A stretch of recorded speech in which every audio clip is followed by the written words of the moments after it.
Hello students, this is Sakshi Bishnoi and welcome to Magnet Brains, जहां आपको मिलेंगे 4th to 12th क्लास तक के सारे सब्जेक्ट्स के वीडियोस बिल्कुल free of cost. So students, अब हम स्टार्ट करेंगे हमारा एवरेज कॉस्ट। अभी तक हमने हमारी प्रीवियस वीडियोस में देखा कि टोटल कॉस्ट क्या होता है। Now average cost. So students, average cost क्या होता है? एवरेज का मतलब क्या? किसी भी चीज का पर यूनिट निकालना, राइट? सो एवरेज कॉस्ट क्या होगा?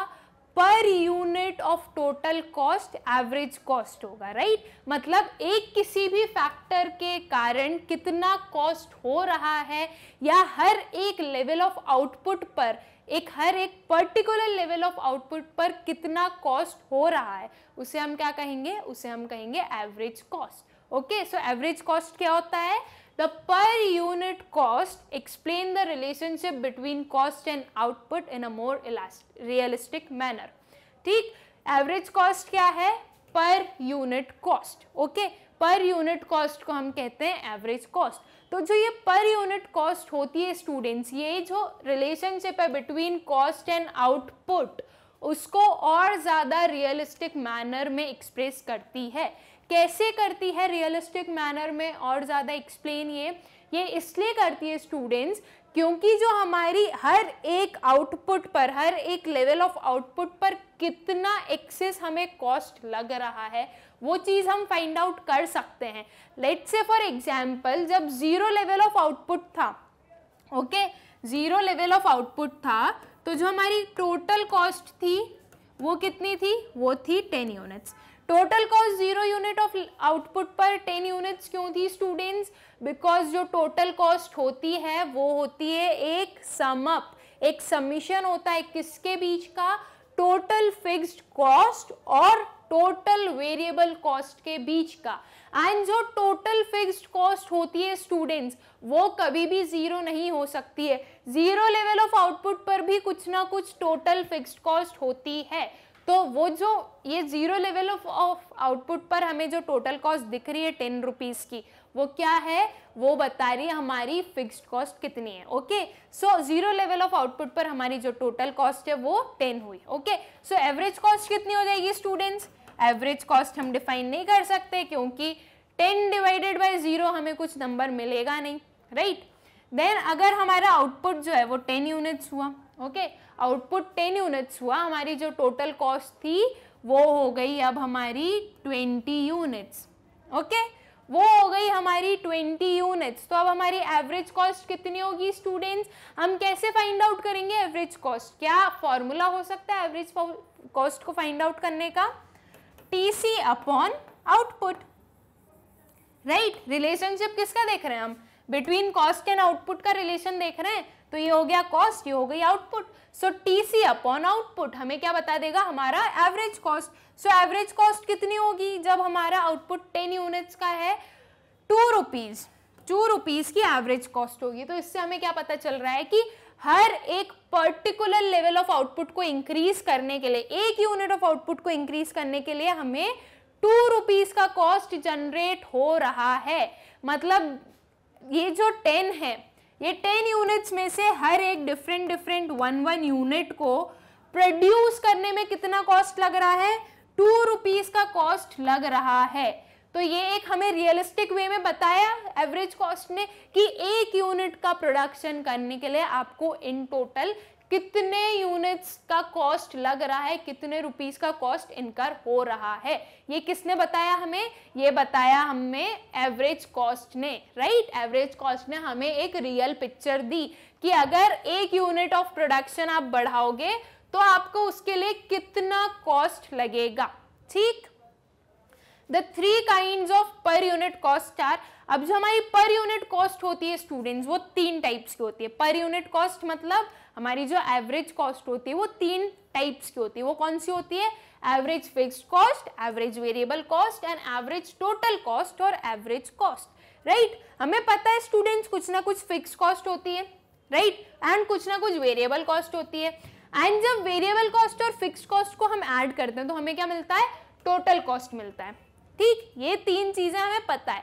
अब जब एवरेज कॉस्ट की बात हो रही है तो हम क्या बोलेंगे कि average fixed cost, average variable cost and average total cost, हम अपनी जो 3 टाइप की कॉस्ट है उसके आगे क्या ऐड कर देंगे, उसके आगे हम ऐड कर देंगे एवरेज। ओके, सो वो एवरेज जब हमने ऐड किया तो वो क्या हो गया हमारा average fix cost, average variable cost and average total cost.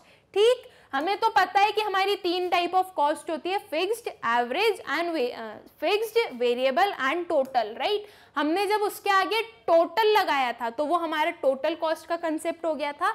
अब जब हमने इन तीनों कॉस्ट के आगे एवरेज लगा दिया है तो वो हमारा किसका कंसेप्ट हो गया, एवरेज कॉस्ट का कंसेप्ट हो गया। Okay, so now average fixed cost क्या होती है, राइट। हमने 3 टाइप्स देखे थे, उसमें से एवरेज फिक्स्ड कॉस्ट क्या होती है। तो स्टूडेंट्स फिक्स्ड कॉस्ट क्या होती है, फिक्स्ड कॉस्ट वो कॉस्ट होती है जो कि लेवल ऑफ आउटपुट के साथ में डिफर नहीं करती है। तो हमारी जो एवरेज फिक्स्ड कॉस्ट होगी वो कौन सी कॉस्ट होगी, हमारी टोटल फिक्स्ड कॉस्ट की, हमारी फिक्स्ड कॉस्ट की पर यूनिट कॉस्ट को हम क्या कहेंगे, average fixed cost. Okay, average fixed cost refers to the per unit fixed cost of production, right. Per unit fixed cost of production, जो fixed cost है उसके हमें पर यूनिट निकालना है। ओके, तो वो क्या हो जाएगा हमारी average fixed cost. Students, average cost में हमें क्या करना है, हमारे पास हमें पता है कि हमारी फिक्स्ड कॉस्ट क्या होती है, हमें पता है हमारी वेरिएबल कॉस्ट क्या होती है एंड टोटल कॉस्ट क्या होती है, राइट। हमें डेफिनेशन में क्या लिखना है एवरेज कॉस्ट की, जब एवरेज फिक्स्ड कॉस्ट आया तो क्या लिखना है कि फिक्स्ड कॉस्ट ऑफ प्रोडक्शन का पर यूनिट बताएगा हमें हमारा एवरेज फिक्स्ड कॉस्ट। वैसे ही हम हमारे average variable cost and average total cost में करेंगे। ठीक, so now AFC is equals to TFC upon Q। हमें पता है स्टूडेंट्स किसी भी चीज का एवरेज निकालने के लिए हम क्या करते हैं, total divided by number of units, right. Total divided by number of units करते हैं। तो अब जब हमारे पास टोटल फिक्स्ड कॉस्ट हमें फाइंड आउट करनी है तो हम क्या करेंगे, हमारी जो टोटल फिक्स्ड कॉस्ट है दैट इज अपनी जो TFC है उसको किससे डिवाइड कर देंगे, number of units of output, जो हमारे आउटपुट के यूनिट्स हैं हम उससे डिवाइड कर देंगे।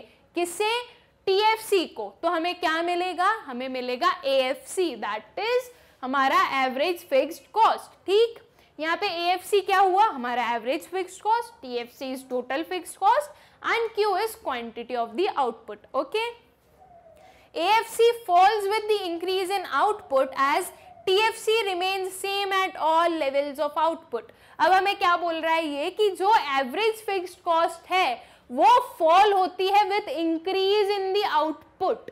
क्यों होती है, क्योंकि जो हमारा TFC होता है वो क्या होता है, वो कांस्टेंट होता है। अगर एक आपके पास TFC दिया हुआ है, आपकी TFC है 12 रुपीज, ओके, आपकी TFC 12 रुपीज है, आपको क्या दिया हुआ है, आपका आउटपुट कितना है, आपका आउटपुट इंक्रीज हो रहा है 0 1 2 3 4, ठीक। लेकिन जो आपकी TFC वो कितनी है, वो तो 12 ही है, राइट, वो तो 12 ही है। तो अब आपकी AFC क्या होगी स्टूडेंट्स, फर्स्ट में AFC तो हम डिफाइन कर नहीं सकते हैं क्योंकि दैट इज 12 डिवाइडेड बाय 0, तो हम इसे डिफाइन नहीं कर सकते।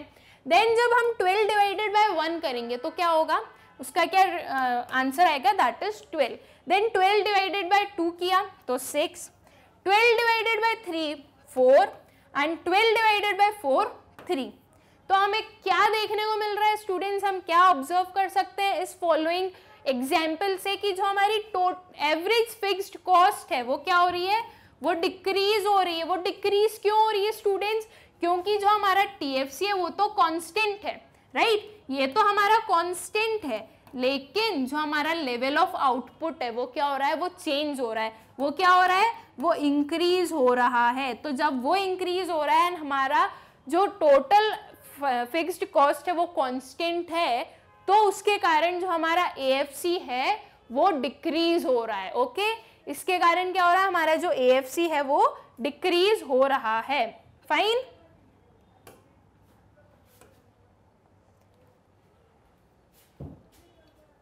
नाउ एवरेज फिक्स्ड कॉस्ट का हम एक शेड्यूल देखते हैं। जो एग्जाम्पल अभी हमने समझा था उसी के टाइप का एक शेड्यूल देखते हैं।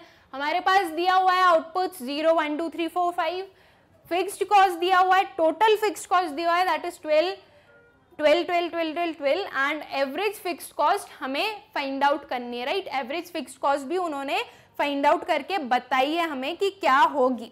तो एवरेज फिक्स्ड कॉस्ट को हम कैसे कैलकुलेट करेंगे students? Total fixed cost divided by outputs. Okay, तो जब 0 लेवल ऑफ आउटपुट है तो हमारी टोटल फिक्स्ड कॉस्ट कितनी है? 12।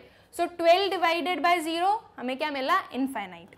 ठीक, then 12 divided by 1 12, 12 divided by 2 6, 12 divided by 3 4, 12 divided by 4 3 and 12 divided by 5 2.40, right. ये हमारी एवरेज फिक्स्ड कॉस्ट निकल गई for this particular output and total fixed cost. Okay, ये एक हमारे पास टोटल फिक्स्ड कॉस्ट और आउटपुट है, तो उसके अकॉर्डिंग हमारी जो एवरेज फिक्स्ड कॉस्ट निकली है वो ये निकल चुकी है। अब हम यहाँ पे क्या ऑब्जर्व कर सकते हैं स्टूडेंट्स कि जैसे जैसे हमारा जो आउटपुट लेवल है वो इंक्रीज हुआ है, राइट, आउटपुट इंक्रीज हुआ है, तो उसका इफेक्ट हमारे एवरेज फिक्स्ड कॉस्ट पर कैसे हुआ है? एवरेज फिक्स्ड कॉस्ट हमारा फॉल हो गया है, राइट। हमारा जो एवरेज फिक्स्ड कॉस्ट है वो फॉल हो गया है।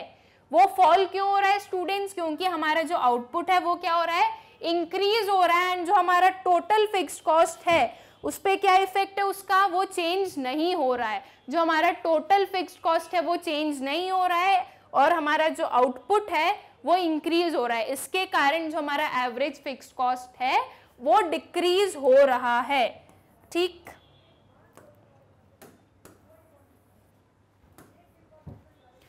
नाउ अब जो हमने शेड्यूल बनाया था स्टूडेंट्स, हम उसे ग्राफ पे प्लॉट कर देते हैं कि अभी हमने देख लिया था स्टार्टिंग में कि वो उसका टेक्सचुअल क्या होता है। हम अगर टेक्सचुअल फॉर्म में बताना चाहें तो एवरेज फिक्स्ड कॉस्ट हम किसे कहेंगे। देन हमने शेड्यूल के थ्रू देख लिया था कि एवरेज फिक्स्ड कॉस्ट क्या होता है। अब हम एक ग्राफ के थ्रू देखते हैं कि एवरेज फिक्स्ड कॉस्ट क्या होता है। Okay, so average fixed cost का कर्व कुछ इस टाइप का बनेगा students, that is rectangular hyperbola. Rectangular hyperbola क्यों बनेगा स्टूडेंट्स? इसका क्या रीजन है? बिकॉज आपकी जो फिक्स्ड कॉस्ट के अंडर ये जो है ये सिमिलर रहेगी, ये सेम रहेगी, राइट। आपका जो टोटल फिक्स्ड कॉस्ट है वो चेंज नहीं हो रहा है, उसके कारण जो आपका एवरेज फिक्स्ड कॉस्ट का कर्व है वो कैसा बन रहा है? वो रेक्टेंगुलर हाइपरबोला बन रहा है। वो जो हमने अभी देखे थे, हमारे जो शेड्यूल देखा था, उन पॉइंट्स को जब हम इस पर्टिकुलर ग्राफ पे प्लॉट करेंगे तो कुछ ऐसा कर्व मिलेगा हमें। Okay, AFC curve slopes downwards as AC falls with increase in output। जो हमारा AFC कर्व है स्टूडेंट्स वो स्लोप कैसे करता है? डाउनवर्ड, वो नीचे की साइड आ रहा है। वो नीचे की साइड क्यों आ रहा है? क्योंकि अभी हमने लास्ट में देखा था क्या होता है, हमारा AFC डिक्रीज होता है विथ इंक्रीज इन आउटपुट। तो जब यहाँ पे हमारा आउटपुट इंक्रीज हो रहा है, या आउटपुट जब हमारा इंक्रीज हो रहा है, तो जो हमारा AFC है वो क्या होगा? वो फॉल होगा, वो नीचे आएगा। तो इसके कारण जो हमारा AFC कर्व है वो कैसा बनेगा? वो बनेगा हमारा downward sloping curve. Okay, AFC curve is rectangular hyperbola, that is area under curve remains same at all the points। ये जो एरिया है इसके अंदर का ये सेम रहता है हर एक पॉइंट पर। ये सेम क्यों रहता है स्टूडेंट्स? बिकॉज जो हमारा TFC है वो क्या है? वो कांस्टेंट है। हमारा TFC कांस्टेंट है, इसलिए जो हमारा AFC कर्व है उसके अंदर का जो एरिया होता है वो भी सेम रहता है, वो चेंज नहीं होता है, राइट। क्योंकि AFC कहाँ से मिल रहा है हमें? AFC हम TFC से ही तो कैलकुलेट कर रहे हैं, तो TFC का उसके ऊपर कुछ ना कुछ इफेक्ट तो होगा ही, इसलिए ये चेंज नहीं होता है। ओके, एंड स्टूडेंट्स हम एक और चीज इस कर्व में ऑब्जर्व कर सकते हैं कि ये जो एवरेज फिक्स्ड कॉस्ट का कर्व होता है ये एक्सिस पर टच नहीं कर रहा है। ये दोनों साइड एक्सिस को टच नहीं कर रहा है, ये एक्सिस से दूर है। ये एक्सिस से दूर क्यों है स्टूडेंट्स? क्योंकि जो हमारी टोटल फिक्स्ड कॉस्ट होती है वो कभी भी जीरो नहीं हो सकती, वो जीरो लेवल ऑफ आउटपुट पर भी जीरो नहीं होती है। इसलिए ये जो हमारा AFC है ये भी कभी जीरो नहीं हो सकता है, एंड ये जीरो नहीं हो सकता है इसका मतलब ये एक्सिस को टच नहीं करेगा। ओके, सो AFC एक्सिस को टच क्यों नहीं करता है? बिकॉज जो हमारी TFC होती है वो कभी जीरो नहीं हो सकती। Fine. Now average variable cost, हमने देख लिया कि एवरेज फिक्स्ड कॉस्ट क्या होता है। Now average variable cost, average variable cost क्या होगा स्टूडेंट्स? वेरिएबल कॉस्ट क्या होता है? वेरिएबल कॉस्ट ऐसा कॉस्ट जो कि लेवल ऑफ आउटपुट के साथ में डायरेक्टली वेरी करे, वो लेवल ऑफ आउटपुट के साथ में चेंज हो, ऐसे कॉस्ट को हम वेरिएबल कॉस्ट कहते हैं। एवरेज वेरिएबल कॉस्ट क्या होगा स्टूडेंट्स? एवरेज वेरिएबल कॉस्ट ऐसा cost per unit variable cost को हम क्या कहेंगे? Average variable cost. Per unit variable cost, हर एक यूनिट पर कितना कॉस्ट लग रहा है, किसके वेरिएबल कॉस्ट के हर एक यूनिट पर कितना कॉस्ट लग रहा है, हम उसे एवरेज वेरिएबल कॉस्ट कहेंगे। Fine. So average variable cost refers to the per unit variable cost of production. Per unit variable cost, okay, किसका पर यूनिट? वेरिएबल कॉस्ट का पर यूनिट क्या होगा? हमारा average variable cost. Fine. Average variable cost को हम कैसे calculate करेंगे students? Total variable cost divided by quantity. Fine. Average variable cost क्या है? Per unit of variable cost, and variable cost that is अपना जो टोटल वेरिएबल कॉस्ट है उसको जब आप डिवाइड कर दोगे यूनिट्स ऑफ आउटपुट के साथ में तो आपको क्या मिलेगा? Average variable cost. ठीक। AFC is average variable cost, TFC total variable cost and Q is the quantity of output। ठीक, बहुत सिंपल है। हमें पता है एवरेज कॉस्ट क्या होता है? Total cost divided by output. Okay, तो एवरेज वेरिएबल कॉस्ट क्या होगा? TVC, that is total variable cost divided by output. ठीक, उसका हम शेड्यूल देखते हैं हमारे AVC का, that is average variable cost का, कि उसका शेड्यूल कैसा होगा। सो वी हैव क्या आउटपुट्स दिया हमारे पास, ओके, एंड हमारे पास क्या दी हुई है? टोटल वेरिएबल कॉस्ट दी हुई है। अब जो हमारी टोटल वेरिएबल कॉस्ट होती है स्टूडेंट्स, वो किसके साथ वेरी करती है? With level of output. मतलब आउटपुट इंक्रीज हो रहा है तो हम क्या देख सकते हैं कि हमारा जो टोटल वेरिएबल कॉस्ट है वो भी इंक्रीज हो रहा है। ये जो टोटल वेरिएबल कॉस्ट है ये इंक्रीज हो रहा है, right. And zero level of output पर हमें क्या देखने को मिलता है कि जो हमारी टोटल वेरिएबल कॉस्ट है वो भी जीरो रहती है। Okay, zero level of output पर हमारी टोटल वेरिएबल कॉस्ट भी जीरो रहेगी। तो इसके कारण हमारे एवीसी पर क्या इफेक्ट होगा? एवीसी क्या होता है? TVC divided by output, right. So AVC कितना होगा जीरो लेवल ऑफ आउटपुट पर? कुछ भी नहीं। एवीसी डिफाइन ही नहीं कर सकते हम, क्योंकि दोनों चीजें जीरो हैं, मतलब कि कुछ होगा ही नहीं। हमारा जो एवीसी है वो भी जीरो ही होगा। ओके, देन जब 1 यूनिट ऑफ आउटपुट का प्रोडक्शन हो रहा है एंड हमारी जो टोटल वेरिएबल कॉस्ट है वो क्या है? वो है 6। तो हमारा एवीसी क्या हुआ? 6, राइट। देन 2 पे क्या हुआ? 10 डिवाइडेड बाय 2 5 आया। देन 3 वाले पे 15 divided by 3 5, then 24 divided by 4 6 and 35 divided by 5 7, right. तो स्टूडेंट्स हम यहाँ पे क्या देख सकते हैं कि हमारा जो AVC है वो पहले डिक्रीज होगा, राइट। हमारा जो AVC है वो पहले डिक्रीज हुआ, देन वो यहाँ पे कांस्टेंट हुआ, राइट। यहाँ पे वो कांस्टेंट हुआ एंड देन वो इंक्रीज हुआ है। इस फेज में हम क्या देख रहे हैं कि वो इंक्रीज हुआ है। तो हम क्या बोल सकते हैं, जो हमारा एवरेज वेरिएबल कॉस्ट है वो पहले डिक्रीज होता है, राइट, देन वो कांस्टेंट होता है एंड देन वो इंक्रीज होता है। ऐसा क्यों होता है स्टूडेंट्स? ऐसा क्यों होता है कि ये पहले डिक्रीज हो रहा है, फिर कांस्टेंट हो रहा है, फिर इंक्रीज हो रहा है? बिकॉज जैसे जैसे आप लेवल ऑफ आउटपुट को इंक्रीज करते हो वैसे वैसे आपका जो कॉस्ट है वो भी इंक्रीज होने लगता है, राइट। ये चीज हमने कहाँ पढ़ी थी? ये चीज हमने पढ़ी थी जब हमने हमारा टोटल वेरिएबल कॉस्ट पढ़ा था। मतलब कि हमारे प्रीवियस लेक्चर्स में हमने देखा था कि जब टोटल वेरिएबल कॉस्ट होता है वो पहले डिक्रीज होता है, फिर वो कांस्टेंट रहता है, फिर वो इंक्रीज हो जाता है, राइट। सो जो हमारा एवरेज वेरिएबल कॉस्ट है वो किस पे डिपेंडेंट है स्टूडेंट्स? वो है हमारे टीवीसी पर डिपेंडेंट, राइट। जो हमारा एवीसी है वो टीवीसी से ही निकल कर आ रहा है। तो इसका मतलब क्या होगा कि जो टीवीसी है वो पहले डिक्रीज होता है, फिर कांस्टेंट होता है, फिर इंक्रीज होता है, राइट। तो वो चीज हम हमारे एवीसी में देख सकते हैं, राइट। वो चीज हम हमारे एवीसी में देख सकते हैं कि ये पहले डिक्रीज हुआ, फिर कांस्टेंट हुआ, फिर इंक्रीज हुआ, ठीक। अब देखिए हमने क्या पढ़ा था सबसे स्टार्टिंग में जब एवरेज कॉस्ट स्टार्ट किया था कि एवरेज कॉस्ट आपको एक रियल पिक्चर दिखाता है आपके सारे कॉस्ट की, राइट। यही देखा था हमने कि एक रियल पिक्चर दिखाता है। स्टूडेंट्स, ये जो टीवीसी का शेड्यूल है, क्या इस पर्टिकुलर पॉइंट्स को देख के हम ये बोल सकते हैं कि यहाँ पे जो आपका टोटल कॉस्ट है वो पहले डिक्रीज हो रहा है, फिर कांस्टेंट हो रहा है एंड फिर वो इंक्रीज हो रहा है। क्या हम इन पॉइंट से कुछ बता सकते हैं?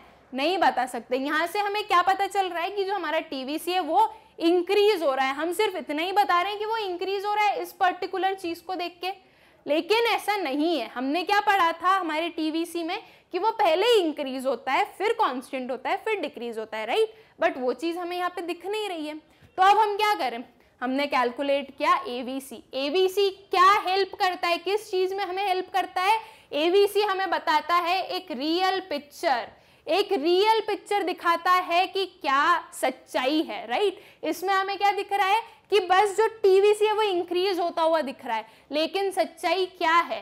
पहले वो डिक्रीज हुआ, फिर वो कांस्टेंट हुआ एंड फिर वो इंक्रीज हुआ, राइट। पहले वो डिक्रीज हुआ, फिर वो कांस्टेंट हुआ, फिर वो इंक्रीज हुआ। तो इसकी सच्चाई क्या है कि पहले वो डिक्रीज होता है, फिर कांस्टेंट, फिर इंक्रीज। और यहाँ पे हम क्या बता रहे हैं कि ये सिर्फ इंक्रीज हो रहा है, तो ये चीज गलत हो जाती, ठीक। हमने एवरेज कॉस्ट में क्या देखा है कि वो एक रियल पिक्चर दिखाता है, तो ये रियल पिक्चर हमारे सामने है। ये चीज प्रूव हो गई कि जो एवरेज कॉस्ट है वो क्या बताएगा हमें, वो हमें एक रियल पिक्चर बताएगा, okay.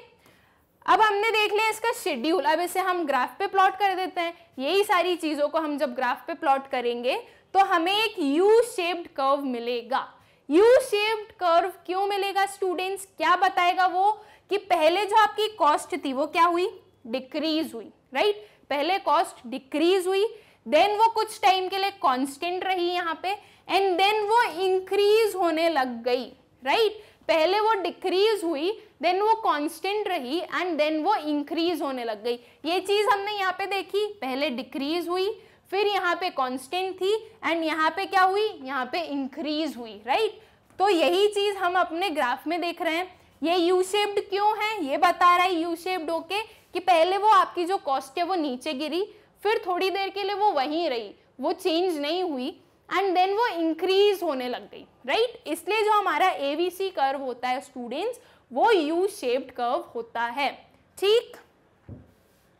So now average total cost. अब एवरेज टोटल कॉस्ट क्या होगी स्टूडेंट्स, हमने देख लिया कि एवरेज वेरिएबल कॉस्ट क्या होती है एंड एवरेज फिक्स्ड कॉस्ट क्या होती है, ठीक।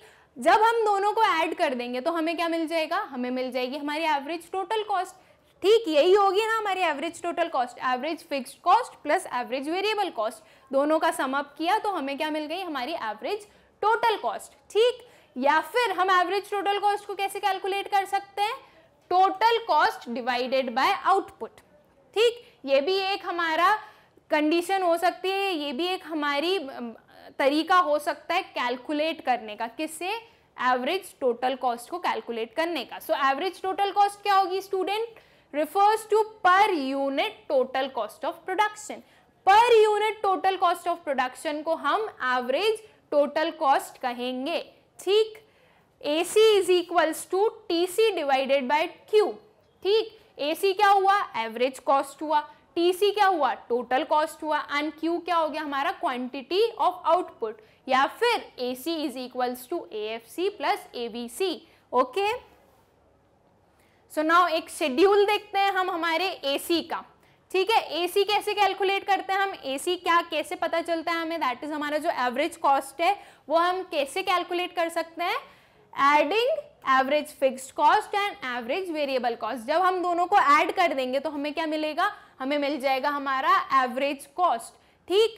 तो अब हम उसे देखते हैं कि कैसे कैलकुलेट किया। ये हमें डिफरेंट लेवल्स ऑफ आउटपुट दिए गए हैं, हमारा AFC गिवन है हमें एंड हमारा ABC गिवन है। तो अब AC कैसे कैलकुलेट करेंगे, at zero level of output हमारी जो AFC है वो क्या है, इनफाइनाइट है। इनफाइनाइट क्यों है, क्योंकि अभी हमें पता नहीं है ना कि कितना हुआ है, लेकिन वो जीरो नहीं हो सकती है बिकॉज वो कहाँ से आई है, वो आई है हमारी टोटल फिक्स्ड कॉस्ट से, राइट। टोटल फिक्स्ड कॉस्ट से आई है, इसलिए जो हमारी AFC है वो इनफाइनाइट, वो जीरो नहीं हो सकती, ठीक। इसलिए वो क्या हो गई, वो हो गई इनफाइनाइट। हमारी जो ABC है वो जीरो लेवल ऑफ आउटपुट पर जीरो है।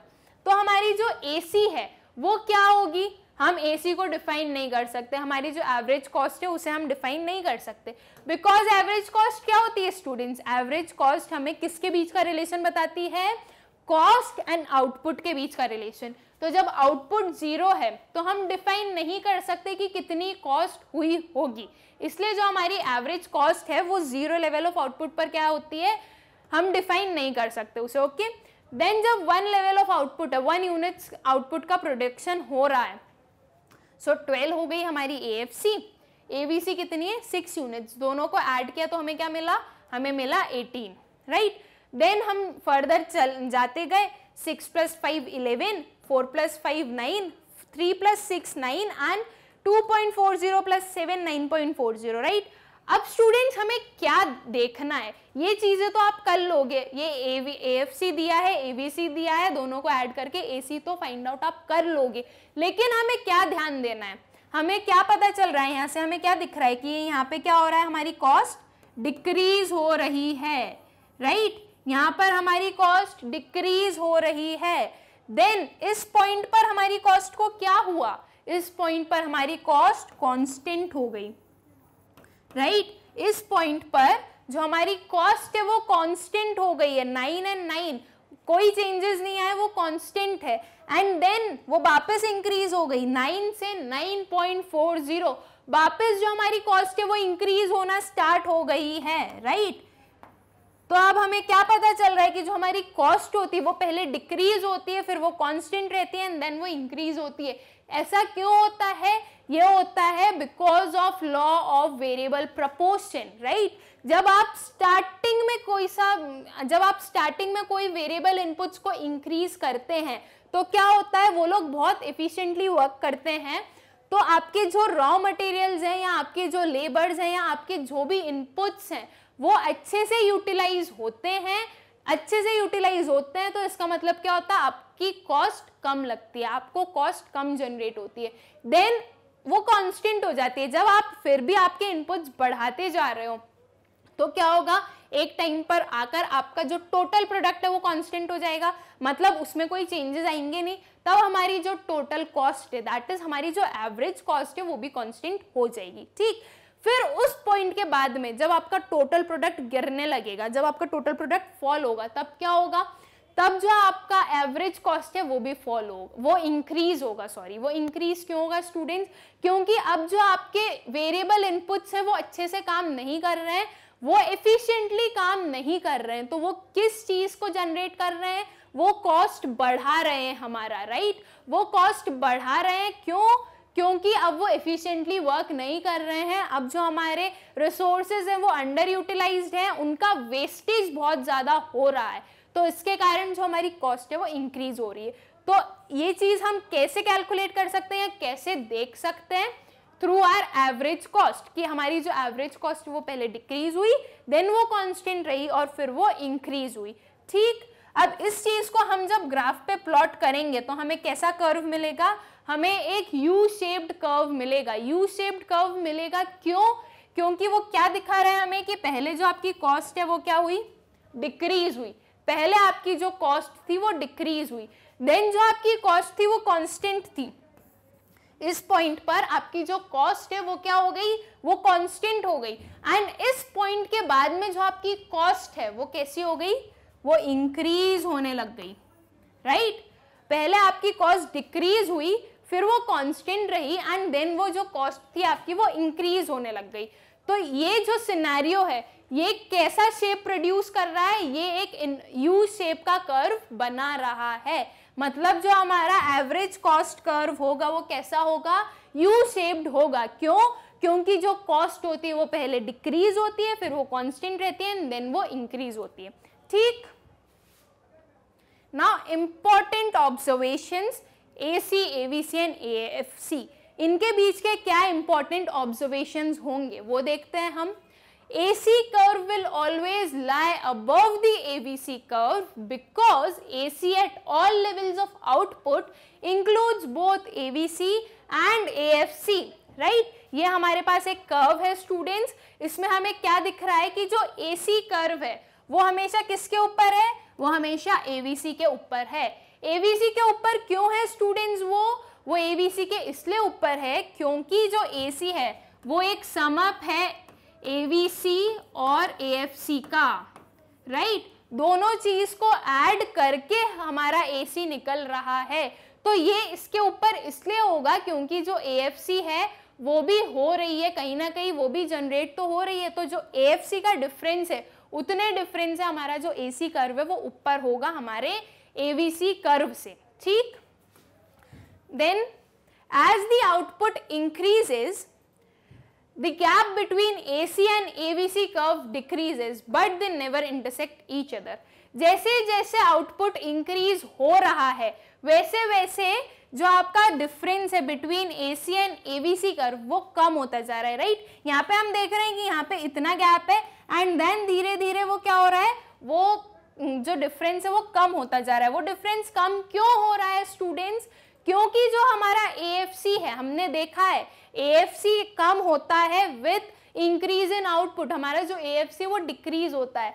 तो ये जो AC है ये क्या है, AVC और AFC का एडिशन। तो जब AC कम हो रहा है, हमारा AFC कम हो रहा है, तो वो इन दोनों के बीच में डिफरेंस भी कम रखेगा, लेकिन ये दोनों कभी इंटरसेक्ट नहीं कर सकते। AC curve and AVC curve कभी एक दूसरे को इंटरसेक्ट नहीं कर सकते। क्यों नहीं कर सकते ये दोनों एक दूसरे को इंटरसेक्ट, बिकॉज हमारा जो AFC है वो कभी जीरो नहीं हो सकता है। जीरो लेवल ऑफ आउटपुट पर भी कुछ ना कुछ AFC जरूर होगा।